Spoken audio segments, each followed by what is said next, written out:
Praise lord. ప్రభువును రక్షకుడైన యేసుక్రీస్తు పరిశుద్ధ నామమునకు మహిమ కలుగును గాక. మీ అందరికీ కూడా వందనాలండి. దేవాది దేవుడు ఈరోజు మనల్ని ప్రేమించి మనకిస్తున్నటువంటి వాక్యం అందుకుంటూ ముందుకెళ్దామండి. మనకు దేవుడు ఈరోజు ఇస్తున్నటువంటి వాగ్దానము యెషయా గ్రంథము 26వ అధ్యాయము 5వ వచనమును వాగ్దానముగా ఈరోజు దేవుడు మనకు అనుగ్రహిస్తున్నారు. ఆ వాక్యము, ఆయన ఉన్నత స్థలముల నివాసులను ఎత్తైన దుర్గమును దిగగొట్టువాడు. ఆయన వారిని పడగొట్టెను, నేలకు దాన్ని పడగొట్టెను, ఆయన ధూళిలో దాన్ని కలిపి ఉన్నాడు అని దేవుడు ఈరోజు మనతో మాట్లాడుతున్నాడండి. మాట్లాడుతున్న మాట, ఆయన ఉన్నత స్థల నివాసులను ఎత్తైన దుర్గమును దిగగొట్టువాడు అని దేవుడు ఈరోజు మనతో మాట్లాడుతున్నాడు. దేవునికి వందనాలండి.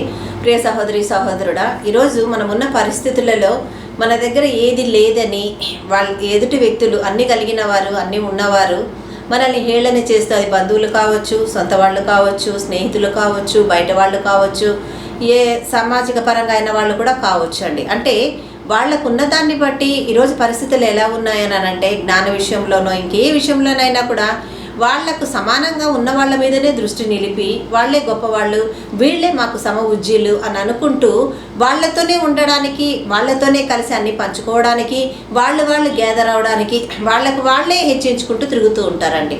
కానీ దేవుడు అంటున్నాడు, అటువంటి వాళ్ళను కేర్ చేయడండి మన దేవుడు ఎప్పుడు కూడా. కానీ ఈరోజు నువ్వున్న పరిస్థితుల్లో నీకేం లేదని, నువ్వు ఏమీ పొందుకోలేని స్థితిలో నిన్ను పక్కకు పెట్టి ఉన్నారా?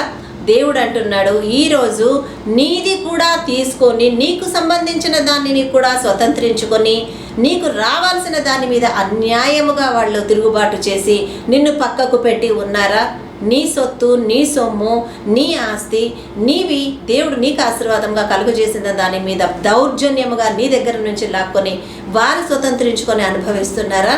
దేవుడు అంటూ మాట్లాడుతున్నాడు, అన్నీ ఉన్నాయి, ఈరోజు మాకేం తక్కువ ఉంది, మేమన్నీ పెట్టుకొని ఉన్నాం, వాళ్ళకి ఏముంది, ఏమీ లేదని పైనుంచి మాటలు కూడా మాట్లాడుతూ నిన్ను కృంగదీస్తున్నారా? దేవుడు ఈరోజు నీ దగ్గరకు వచ్చి మాట్లాడుతున్నాడు సహోదరుడా, నీ దగ్గరకు వచ్చి మాట్లాడుతున్నాడు సహోదరి. ఏమని మాట్లాడుతున్నాడు ఆయన ఉన్నత స్థలముల నివాసులను ఎత్తైన దుర్గమును దిగగొట్టువాడు. ఎంత ఉన్నతమైన స్థితిలోనైనా ఉండనివ్వండి, ఇంకెంత అధికారములో ఉండి హెచ్చైన స్థానంలో కూడా ఉండనివ్వండి, నిన్ను ఎవరైతే పక్కకు పెడుతున్నారో వాళ్లను దేవుడు ఏం చేస్తున్నాడంట?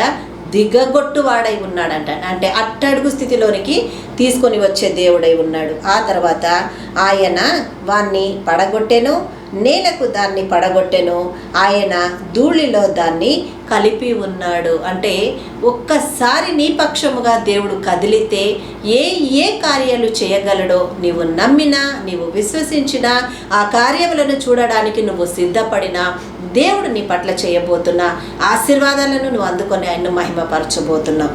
అందుకే ఆయన ఏమంటున్నాడు? ఆయన వారిని పడగొట్టెను, నేలకు దాన్ని పడగొట్టెను, ఆయన ధూళిలో దాన్ని కలిపి ఉన్నాడు అని దేవుడు మనతో మాట్లాడుతున్నాడు. ప్రియ సహోదరి సహోదరుడా, మీరు భయపడకండి, కృంగిపోకండి, వేదన పడకండి. ఈరోజు దేనిని బట్టి కృంగిపోతూ, ఇతరులన్న మాటలను బట్టియో, లేక వాళ్ళు మీ పట్ల చూపిస్తున్నటువంటి వివక్షతను బట్టియో మీరు సోలిపోతున్నారా? బలహీనపడుతున్నారా? ఈరోజు మా దగ్గర కూడా ఉంటే మమ్మల్ని ఒకసారి పిలిచి, ఇంతకుముందు అన్నింటిలో మమ్మల్ని పెద్దరికంగా నిలబెట్టిన వాళ్ళే ఈరోజు మా దగ్గర ఏమీ లేదని మమ్మల్ని దూరం పెట్టేస్తున్నారు, మమ్మల్ని ప్రతిదానిలో అవాయిడ్ చేస్తున్నారని అనుకుంటున్నారా? భయపడకండి, బాధపడకండి. ఎవరైతే నిన్ను విడిచిపెట్టి నువ్వు కాదు అని పక్కకు నిలబెట్టేస్తున్నారో అటువంటి నిన్ను దేవుడు పిలిచి ఉన్నతమైన స్థానంలో నిన్ను నిలబెట్టుకున్నాడు. ఆయన దృష్టికి నువ్వెంతో విలువైన ధనవు, నువ్వెంతో విలువైన వాడవుగా ఉన్నావు. అది చాలదా అండి మనకు? ఈ యొక్క గొప్ప ధన్యత మన దేవుని దగ్గర మనం పొందుకున్నప్పుడు మనం భయపడడం ఎందుకు, బాధపడడం ఎందుకు, సోలిపోవడం ఎందుకు, కృంగిపోవడం ఎందుకు? అందుకే దేవుడు మనతో మాట్లాడుతూ ఆయన చెప్తున్న మాట, ఉన్నత స్థలముల మీద ఉన్నవాళ్ళు, ఆయన ఉన్నత స్థలము నివాసులను ఎత్తైన దుర్గమును దిగగొట్టువాడు. ఈరోజు మా దగ్గర అన్నీ ఉన్నాయి, మేము అన్నీ పొందుకొని ఉన్నాం, వాళ్ళ దగ్గర ఏముంది, ఏమీ లేదని విర్రవీగుతున్నారా? ఒకరోజు అట్టడుగు స్థాయికి నీ కళ్ళ ముందే దేవుడు పడగొట్టబోతున్నాడు, దిగగొట్టబోతున్నాడు. నువ్వు నమ్ముతున్నావా ఈ వాక్యాన్ని? నువ్వు నమ్ముతున్నావా? కదా. జీవితంలో కొన్ని మాటలు చాలా కృంగదీస్తాయండి, చాలా అంటే చాలా కృంగదీస్తాయి. కూడగట్టుకోలేని పరిస్థితులలోనికి కూడా ఒక్కొక్కసారి మనం వచ్చేస్తాం. ఆ సమయంలో దేవుడు దిగి వచ్చి ఎంత చక్కటి వాక్యాలతో, ఎంత గొప్ప మాటలతో దేవుడు అంటున్నాడు, వాళ్ళకున్న జ్ఞానమును బట్టి మేము ఉన్నతంగా ఉన్నామని వాళ్ళు అనుకుంటున్నారేమో, కానీ ఆ ఉన్నతమైన స్థితిలో నుంచి కూడా నేను దిగగొట్టు వాడనై ఉన్నాను. నువ్వెందుకు భయపడుతున్నావు? నువ్వెందుకు బాధపడుతున్నావు? నువ్వెందుకు కృంగిపోతున్నావు? నేను లేనా నీకు? నిన్ను పిలిచిన వాడను, నిన్ను లేవనెత్తుకున్న వాడను, నిన్ను ఆశీర్వదించు వాడను నేను లేనా నీకని దేవుడు ఈరోజు నీ దగ్గరికి వచ్చి నీతోనే మాట్లాడుతున్నాడు. భయపడకు. ఈరోజు నా కొడుకు ఉద్యోగం లేదని బాధపడుతున్నావేమో, నా ఇంట్లో నెమ్మది లేదని బాధపడుతున్నావేమో, మేము అనుకున్న స్థాయిలో స్థానంలో మేము లేమని అనుకుంటున్నావేమో, మేము ఏది చేసినా అన్నిట్లో కూడా మాకు రివర్స్లోనే జవాబు దొరుకుతుంది, మేము ఇంకా ఎదగలేము, మేము ఇంకా అంతే, వాళ్ళు ఎంత సనుగుతూ గొనుగుతూ మమ్మల్ని పక్కకు పెడుతున్నారు, అంతకు 4 గింతలుగా మేము కృంగిపోతున్న స్థితిలో ఉన్నామని అనుకుంటున్నావేమో. ఈరోజు ఈ వాక్యం తీసుకొచ్చి దేవుడు నీకే ఇస్తున్నాడు. ధైర్యం కలిగి వాక్యాన్ని అందుకో. నిన్ను పిలిచిన వాడు నమ్మదగినవాడు. ఆ పిలిచి నీకు వాగ్దానం ఇచ్చిన దేవుడిని నమ్ము నువ్వు నా సహోదరి. దేవుడు నిన్ను ఆశీర్వదిస్తాడు. అందుకే ఎవరెంత స్థితిలో ఉన్నా కూడా వాళ్ళని ఏ స్థితి నుంచి ఏ స్థితికి తీసుకురావాలా అన్నది నీ కార్యము, నా కార్యము, మన కార్యము కాదండి, అది దేవుని కార్యమే అయి ఉంది. అందుకే దేవుడు అంటున్నాడు, వాళ్ళు ఏ స్థితిలో ఉన్నా దిగగొట్టు వాడను నేనై ఉన్నానని అంటున్నాడు. ఆ తర్వాత ఆయన వాడిని పడగొట్టెను, నేలకు దాన్ని పడగొట్టెను, ఆయన ధూళిలో దాన్ని కలిపి ఉన్నాడు. పడగొట్టాడు, ఊరికేనే పడగొట్టాలి, నేల మట్టుకు కలిపేస్తున్నాడు ఆయన. అటువంటి గొప్ప దేవుడు నీ పక్షముగా నా పక్షముగా ఉన్నప్పుడు మనం ఎందుకండి కృంగిపోవడం? ఎందుకు మనం భయపడడం? ఏనాటికీడ ఆనాటికి చాలునని దేవుడు అంటున్నాడు కదా. ఆకాశ పక్షులను చూడుడి, అవి విత్తవు, కొయ్యవు, కొట్లల్లో కూర్చుకున్నావు. ఏనాటి ఆహారం ఆ దినానికి మనకు దేవుడు అనుగ్రహిస్తున్నాడు కదా. ఏనాటికి కావాల్సిన వస్త్రం ఆ రోజు మనకు దేవుడిచ్చి నడిపిస్తున్నాడు కదా. ఇంకా దేనిని బట్టి మనం చింత కలిగి ఉండాలి? ఏమి తిందుమో, ఏమి తాగుదుమో, ఏమి ధరించుకుందుమో అని ఎందుకు చింత కలిగి ఉన్నామని దేవుడు అడిగేదానికి జవాబు మనం చెప్పగలిగిన స్థితిలో ఉంటే మనం భయపడాలి అవంతా. కానీ దేవుడు అంటున్నాడు, నువ్వు ఎవరిని గురించి బాధపడకు, భయపడకు, నేను నీకు తోడై ఉన్నాను కదా.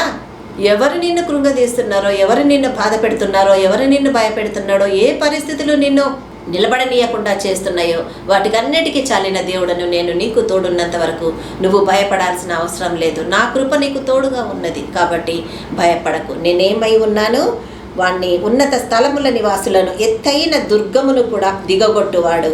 ఆయన వాణ్ణి పడగొట్టెను, నేలకు దాన్ని పడగొట్టెను, ఆయన ధూళిలో దానిని కలిపి ఉన్నాడు. ఆరంభము వాళ్ళదై ఉండవచ్చు, అంతము దేవునిదై ఉన్నది.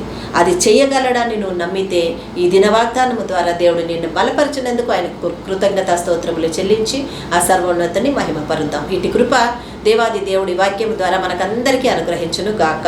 ఆమేన్, ఆమేన్, ఆమేన్. చేసుకుందామండి. హల్లెలూయా, హల్లెలూయా, హల్లెలూయా, హల్లెలూయా. స్తోత్రం, స్తోత్రం, స్తోత్రము దేవా, స్తోత్రము నా యేసయ్య. తండ్రి మీకే వందనాలు, కృతజ్ఞతలు, స్తుతి స్తోత్రములు నాయనా. మమ్మల్ని మికిలిగా ప్రేమించి ఆదరించిన సర్వోన్నతుడా మీకే స్తోత్రములు, వందనాలు చెల్లిస్తున్నాను. దినమంతటిలో కూడా ప్రభు మీ సన్నిధిని సహవాసమును మాకు తోడుగా ఉంచి ఆశీర్వదించి ఇచ్చిన ఈ మంచి వాక్యమును బట్టి కూడా నీకు వందనాలు తండ్రి. నాయన ఏ స్థితిలో ఉండి మేము కృంగిపోతున్నాము ఆ సమస్యకు తగిన జవాబుగా నాయన మీరు మాకు అనుగ్రహించి బలపరిచినందుకు నీకు వందనాలు. నిబ్బరాన్ని ఇచ్చినందుకు మీకు స్తోత్రములు నాయన తండ్రి. నీకే వందనాలు. స్వార్థికులను, దైవజనులను, సేవకులను మీరు జ్ఞాపకం చేసుకుని ప్రభు ఆయా ప్రాంతాలకు వెళ్ళి స్వార్థ ప్రకటిస్తున్న నీ పని చేస్తున్నటువంటి వారికి నీ కంచా కాపుదల దయచేయండి.